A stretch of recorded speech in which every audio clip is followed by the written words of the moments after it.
Hello guys, we Shangjukta and Shevanti welcome you to your audio story channel Suspense and More. For regular updates, click the red subscribe button below and share your opinion in the comment box. And also let us know your favorite story so we can read it to you. Enjoy the story today. Happy listening.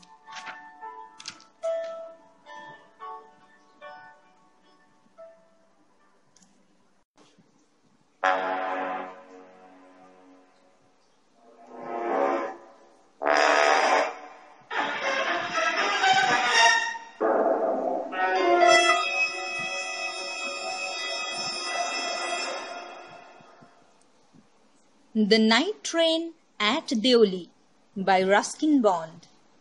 Ruskin Bond was born at Simla in India and became a professional writer at a very young age. The Room on the Roof is one of his well-known novels. He has written many novels and stories. When I was at college, I used to spend my summer vacations in Dehra at my grandmother's place. I would leave the plains early in May and return late in July. Deoli was a small station about 30 miles from Dehra. It marked the beginning of the heavy jungles of the Indian Terai. The train would reach Deoli at about 5 in the morning when the station would be dimly lit with electric bulbs and oil lamps, and the jungle across the railway tracks would just be visible in the faint light of dawn. Deoli had only one platform, an office for the station master and a waiting room. The platform boasted a tea stall, a fruit vendor and a few stray dogs.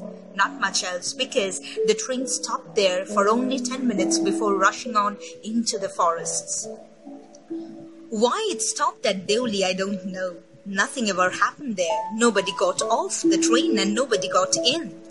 There were never any coolies on the platform, but the train would halt there a full 10 minutes, and then a bell would sound and a guard would blow the whistle, and pleasantly Deoli would be left behind and forgotten.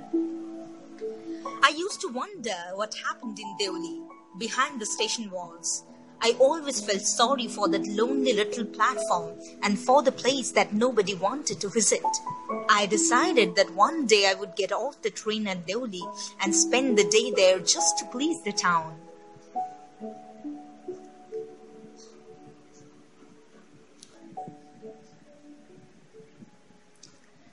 I was 18, visiting my grandmother, and the night train stopped at Deoli.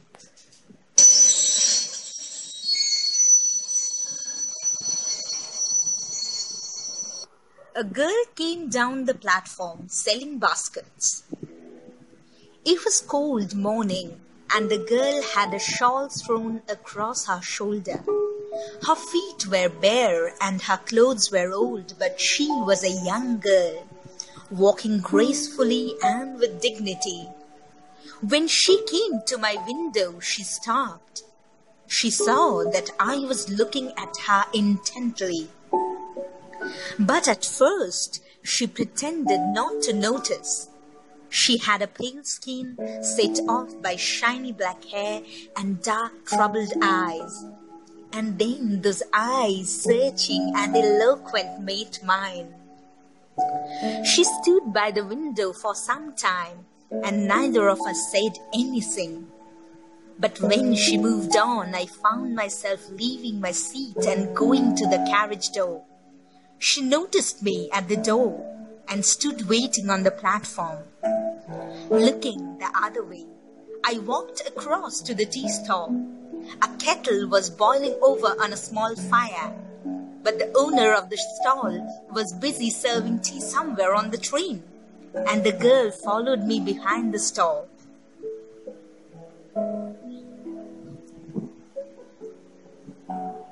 Do you want to buy a basket?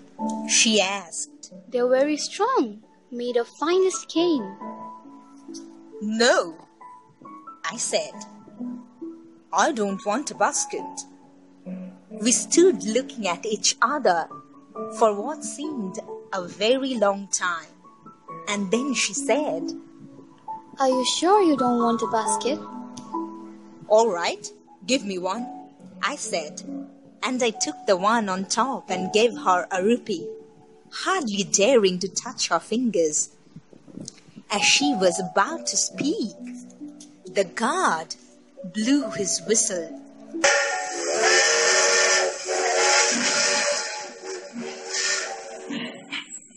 She said something, but it was lost in the clanging of the bell and the hissing of the engine. I had to run back to my compartment. The carriage shuddered and jolted forward. I watched her as the platform slipped away. She was alone on the platform, and she did not move. But she was looking at me and smiling. I watched her until the signal box came in the way, and then the jungle hid the station. But I could still see her standing there alone. I sat up awake for the rest of the journey. I could not rid my mind of the picture of the girl's face and her dark, smoldering eyes. But when I reached Dehra, the incident became blurred and distant, for there were other things to occupy my mind. It was only when I was making the return journey 2 months later that I remembered the girl. I was looking out for her as the train drew into the station, and I felt an unexpected thrill when I saw her. Walking up the platform, I sprang off the footboard and waved to her. When she saw me, she smiled. She was pleased that I remembered her. I was pleased that she remembered me. We were both pleased, and it was almost like a meeting of old friends. She did not go down the length of the train selling the baskets, but came straight to the tea stall. Her dark eyes were suddenly filled with light. We said nothing for some time, but we couldn't have been more eloquent. I felt the impulse to put her on the train there and then, and take her away with me. I would not bear the thought of having to watch her recede into the distance of Deoli station. I took the baskets from her hand and put them down on the ground. She put out her hand for one of them, but I caught her hand and held it. "I have to go to Delhi," I said. She nodded. I do not have to go anywhere. The guard blew his whistle for the train to leave. And how I hated the guard for doing that. "I'll come again." And as she nodded, the bell clanged and the train slid forward. I had to wrench my hand away from the girl and run for the moving train. This time, I did not forget her. She was with me for the remainder of the journey and for long after. All that year, she was a bright living thing. And when the college term finished, I packed in haste and left for Dehra earlier than usual. My grandmother would be pleased at my eagerness to see her. I was nervous and anxious as the train drew into Deoli, because I was wondering what I would say to the girl and what I should do.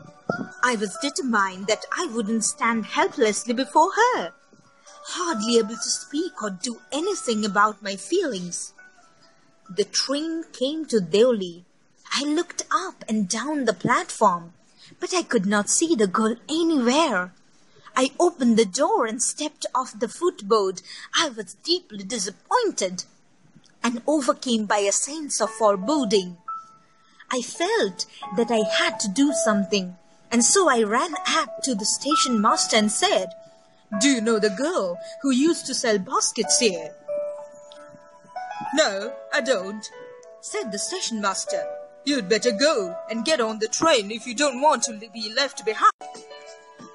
But I paced up and down the platform and stared over the railings at the station yard. all I saw was a mango tree and a dusty road leading into the jungle. Where did the road go? The train was moving out of the station, and I had to run up the platform and jump for the door of my compartment. Then as the train gathered speed and rushed through the forests, I sat brooding in front of the window. What could I do about finding a girl I had seen only twice, who had hardly spoken to me and about whom I knew nothing, absolutely nothing, but for whom I felt a tenderness and responsibility that I had never felt before? My grandmother was not pleased with my visit after all, because I didn't stay at her place more than a couple of weeks. I felt restless and ill at ease, so I took the train back to the plains, meaning to ask further questions to the station master at Deoli. But at Deoli, there was a new station master. The previous man had been transferred to another post within the past week. The new man didn't know anything about the girl who sold baskets. I found the owner of the tea stall, a small, shriveled-up man wearing greasy clothes, and asked him if he knew anything about the girl with the baskets. Yes, there was such a girl here. I remember quite well, but she has stopped coming now. Oh, why? What happened to her? How should I know? She was nothing to me. And once again, I had to run for the train. As Deoli platform receded, I decided that one day I would have to break journey here. Spend a day in the town, make inquiries, and find the girl who had stolen my heart with nothing but a look from her dark, impatient eyes. With this thought, I consoled myself throughout my last term in college. I went to Dehra again in the summer, and when in the early hours of the morning, the night train drew into Deoli station, I looked up and down the platform for signs of the girl. I looked up and down the platform for signs of the girl, knowing I wouldn't find her, but hoping just the same. Somehow, I couldn't bring myself to break journey at Deoli and spend a day there. If it was all fiction or a film, I reflected, I would have got down and cleared up the mystery and reached a suitable ending for the whole thing. I think I was afraid to do this. I was afraid of discovering what really happened to the girl. Perhaps she was no longer in Deoli. Perhaps she was married. Perhaps she had fallen ill. In the last few years, I have passed through Deoli many times, and I always look out of the carriage window, half expecting to see the same unchanged face smiling up at me. I wonder what happens in Deoli behind the station walls. But I'll never break my journey there. I prefer to keep hoping and dreaming and looking out of the window, up and down that lonely platform, waiting for the girl with the baskets. I never break my journey at Deoli, but I pass through as often as I can.